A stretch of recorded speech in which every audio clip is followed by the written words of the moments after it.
In this section 12-3, the topic here is going to be surface area of cylinders and cones. All right, so let's talk about a cylinder. It's a three-dimensional figure with two congruent parallel circular bases. So kind of like a prism has two congruent parallel bases, okay? A cylinder also has two congruent parallel bases, but those bases have to be circular.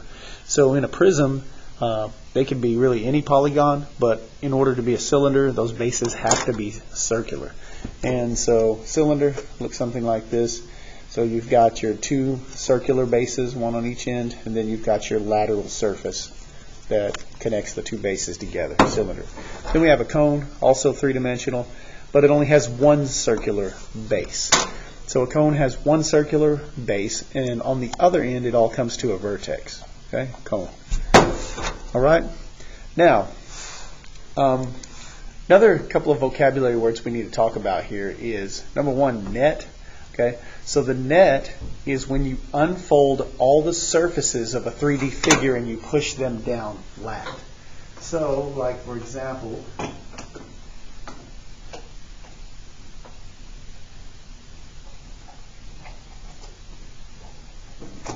if I were to take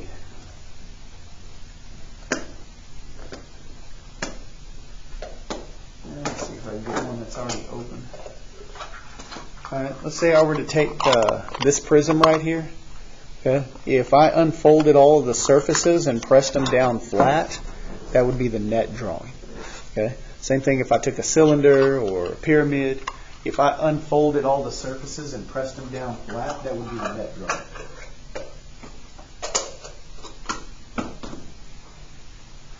Okay, so that's one word we need to be familiar with. And the next word, polyhedron. A polyhedron is a three-dimensional figure whose surfaces are polygons. All right. So really, all the figures that we have been looking at so far up to this point, not including the cylinders and the cones, are really polyhedrons, 3D figures whose surfaces are polygons. So let's practice and give some examples of ones that would be a polyhedron and ones that would not be a polyhedron. So a prism and a pyramid would be a polyhedron. All right, why? Because all of their surfaces are polygons, square, rectangle, triangle, right? Now, a cylinder, a cone, and a sphere, they would not be examples of a polyhedron. Why? Because in a cylinder, this surface right here is not a polygon. It's a rounded surface. Okay? Same thing in a cone. The lateral surface of a cone is a rounded surface. And in a sphere, the entire surface is rounded. Okay? So anytime you've got like a rounded surface, a surface that is not a polygon, then that would not be a polyhedron. All right, so keep that in mind. All right, now we have some formulas that we want to look at. We've got the lateral area and surface area for a cylinder, and then the lateral area and surface area for a cone. And when we're looking at lateral area of a cylinder, it's 2 pi RH, and the surface area is 2 pi RH plus 2 pi R squared. So remember, if you take the lateral area and you add the two bases of the cylinder back to it, then you've got the full surface area.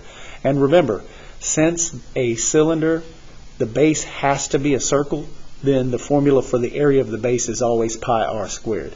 Now remember, with pyramids and prisms, this was just a capital B because there are different ways to calculate the area of the base depending on what shape the base is. Well, in a cylinder, the base has to be a circle, so it's always going to be pi r squared, area of a circle. All right. Then you've got lateral area and surface area of a cone. Lateral area, pi RL. And the full surface area, pi RL plus pi r squared. Not 2 pi r squared because in a cone there is only one base. All right? And of course, make sure we know what all the letters stand for. That's the most important part. R is the radius. H is the height. L is the slant height. R is the radius. H is the height. L is the slant height. Notice in the cylinder you want the height, the true height. But in the cone, you want the slant height, kind of like what we talked about in a pyramid. All right, so let's take a look. Okay, suppose we were asked to find the surface area. First of all, identify the figure. Okay, two circular bases, it is a cylinder. And next, write down the formula, which is surface area equals 2 pi RH, 2 pi RH plus 2 pi R squared. Remember, writing down the formula helps you to memorize the formula, and it helps you keep everything straight when you go to plug in. So now I'll go 2 pi times, the radius is given to us as 4, the height is given to us as 8, plus 2 pi times, the radius again is 4 squared. Okay? And so once you get it plugged in here, there's really no need to take more steps. Just go straight to your calculator and plug it in from here, and you got it. And I would suggest the Desmos calculator, since it has everything that you need in it to come up with the right answer here with the pi's and all that stuff. So we're just going to plug this thing in just how it is and see if we can't come up with the right answer. So I'm going to go 2 pi times 4 times 8 plus 2 pi times 4 squared. And we can see, oh man, what happened? We can see our answer, 301.59.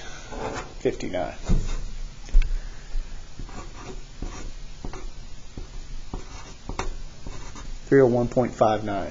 There you go. Okay, so as long as you're plugging in the right parts in the right place, you should be in good shape. Still asked to find the surface area on the next problem, so it's the same formula. 2 pi RH plus 2 pi R squared. And it's still a cylinder, that's why it's the same formula. So let's go and plug in. So it'll be 2 pi. We can get the radius. Now, you got to be careful here. This is all the way across, which is the diameter. Well, if the diameter is 16, the radius is 8, so that's an easy adjustment. And the height is still 20.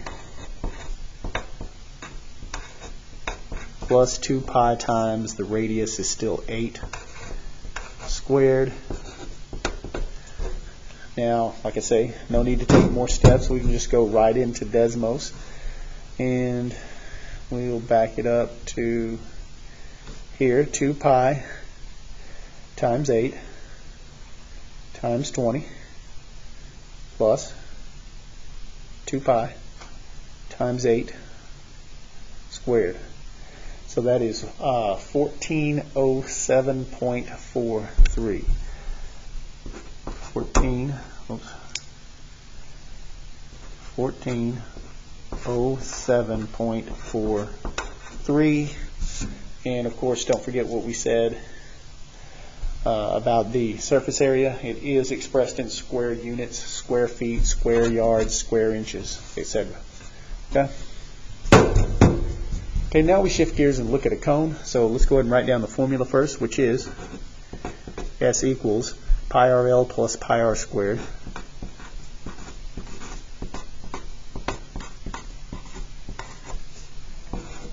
And let's see what we can plug in here. R is radius. We have it as 12. L is the slant height. They did give us the slant height down the side of the cone there as 18. So that's what we want. That's good. Plus pi times, my radius is still 12. We'll make that 12 squared. And everything kind of seems to fall into place here. So we'll go right to our calculator. I'm going to delete all of this off of here and we'll start again. And as we go to type in, we need pi times 12 times 18. Oops, I missed my pi there. There we go. Plus pi times 12 squared.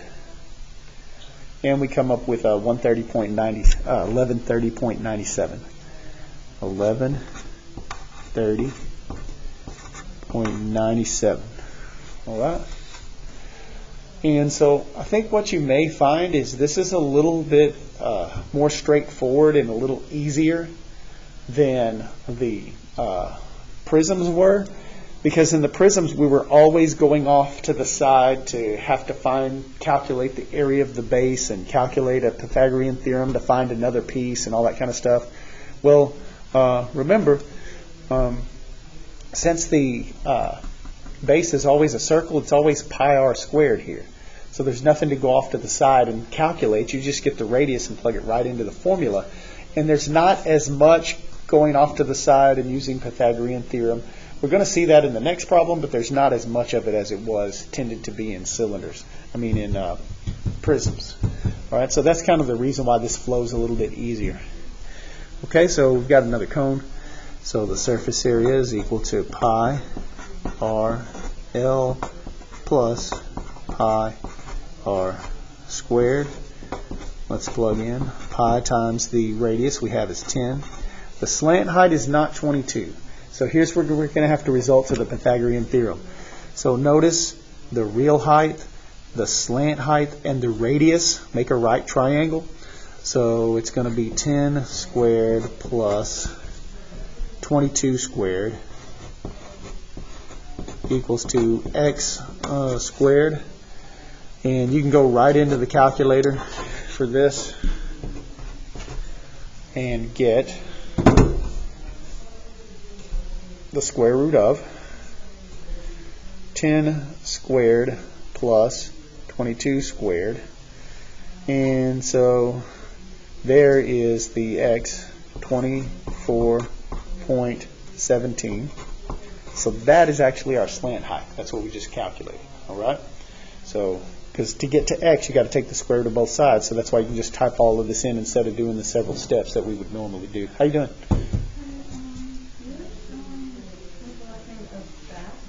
Hold on a second.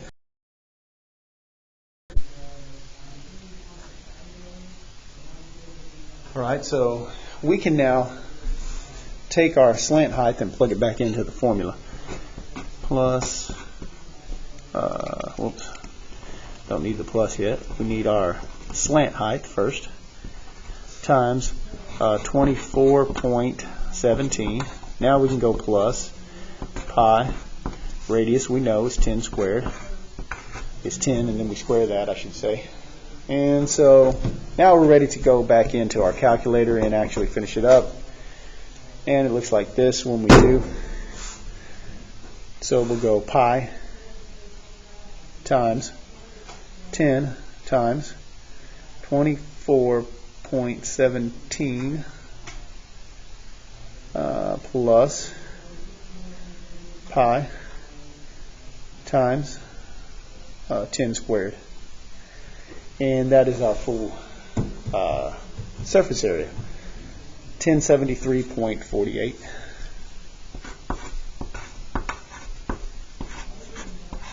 Okay, so like I say, this one's a little bit more straightforward than the prisms were, just because you don't have to go off to the side all the time and calculate area of the base and all that kind of stuff. Now, you will have your occasional Pythagorean theorem you have to do to get the slant height, but that's about it. Everything else is just know the formula, plug the right thing into the right place, and you're ready to go.